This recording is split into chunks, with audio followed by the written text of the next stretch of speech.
Hello everybody, today we're going to be going over the LeetCode problem, add two numbers. First, we're going to write it out, then we're going to turn our solution into code, and finally, we're going to go over the time complexity. So, let's do it. Alright, so let's start breaking down the problem. We are given two non-empty linked lists representing two non-negative integers. The digits are stored in reverse order, okay, and each of their nodes contain a single digit. Add the two numbers and return it as a linked list. And it also wants this list to be reversed. At first, it might seem annoying that they gave the list to us in reverse order, but it's actually a lot nicer and kind of saves us from having to do extra work. Let's look at our first example, and we're given the number, so this would correspond to 999, and this corresponds to 263. Add these together. Normally, we would just do 9 plus 3 is 12, 9 plus 6 is 15, plus 1 is 16, 9 plus 2 is 11, plus 1 is 12. That's how we would normally do it. And now let's think about how we would have to do it through code. So let's say we're given L1 and L2, and these are the linked lists. And then we're going to create a results linked list. And so first we'll make one node and we'll say, all right, so we have 9 plus 3, and we know that's going to be 12. But it's like we can't just say 12. So we know we actually want to put 2 in here and find a way to keep track of the carry. And so I'm going to make another variable called carry, and right now we're going to put a 1 in it.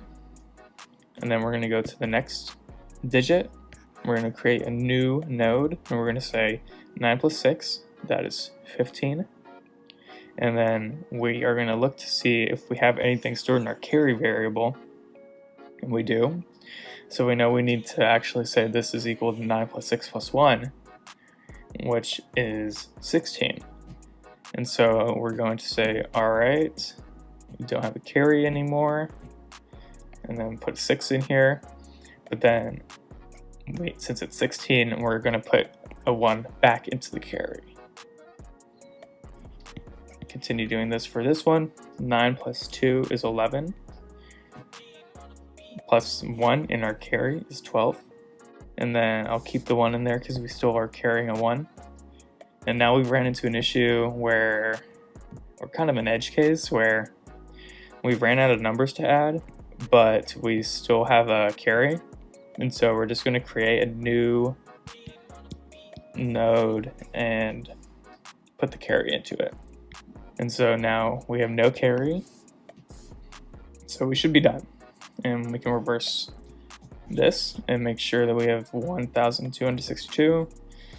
1262 equals 1262, and so that's the right answer. Alright, and so now let's try to think a little bit more how the computer would have to think when we're programming this problem. In this case, we're given list 1 to be 1, 2, 3, and list 2 to be 9, 8, 7. And right off the bat, if you're familiar with linked list problems, you're going to know that it's probably a good idea to create a pointer variable just to the current value that we're on in each list. And so I'll call this cur2. I'll call this cur1 to represent the current place that we're at in each list. Because if we didn't, when we say L1 is equal to L1.next, it would get rid of this, which is bad. And then also right off the bat, we're going to do something similar. We're going to say results. We're going to say this is equal to a new node, and we're also going to create a pointer. I'll call it results cur res cur. And this will just make sure that we don't accidentally erase any data. Do this, show that we're adding. All right. Before, we noticed that we needed a variable to keep track of the current carry. And I'm also going to introduce a new variable called sum, which is exactly what it sounds like.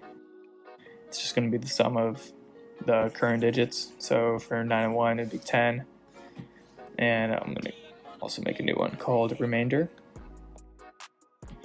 And it's going to be from the sum, we're going to get our carry and our remainder for each addition we do. And so we can start adding by saying cur1.val, which will give us 1, plus cur2.val, which will give us 9. 9 plus 1, we're going to store that in sum, so 10. And then the remainder is going to be 10, or it's going to be the sum mod 10. And that'll just give us the last digit in our sum. It'll be 0. And our carry is going to be sum divided by 10, which is 1. And so we're going to put our remainder in here. And then we're going to do the same for the next one. Make a new node, move results.cur. And then actually before we do that, we're going to go ahead and move cur1 over here and cur2 to the next. And then we can go ahead and add our cur1.val plus our cur2.val. We're going to say 8 plus 2 is 10, but we also need to add this carry that we stored. And so our new sum is going to be 11. And then this will give us a carry of 1 and a remainder of 1. So we'll put our remainder in here and move on to the next. Create a new node. And then finally, we can say 7 plus 3 is 10, plus our carry is 11. So we can actually just keep this the same. We're going to put 1 in here. And then, we don't have an extra node, so we're going to have to create a new one. And then we'll put our leftover carry in here. And we get the answer 1110. And so now that we've drawn it out and we understand the algorithm, let's start coding it. Alright, so to start coding, we're going to take a look at our previous solution that we wrote out, and we're basically going to copy it. So this node is new, this node. We're going to say we needed to keep track of the current result.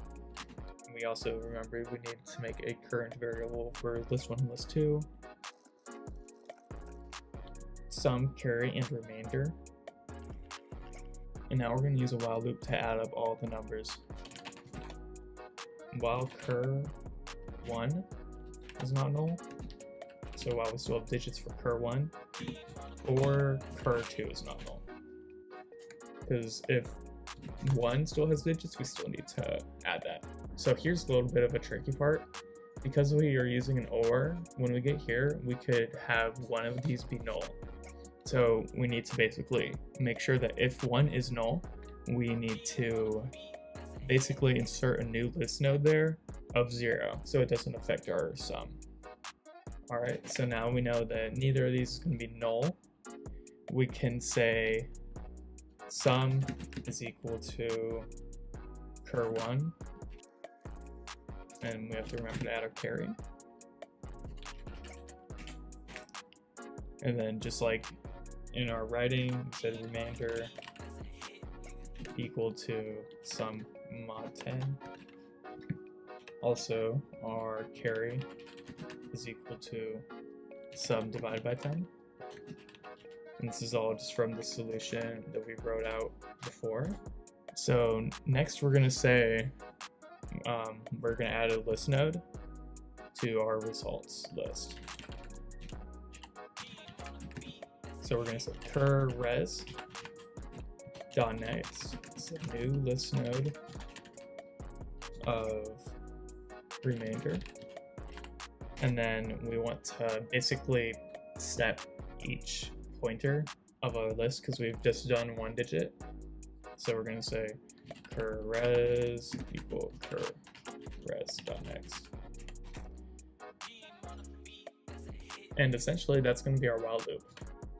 And then we remember that in some cases where the last number that we're adding has a carry, we need to make sure that we take that into account. And so we're going to say if carry does not equal 0, after we've added up all the digits, we know that we need to add a new list node of carry.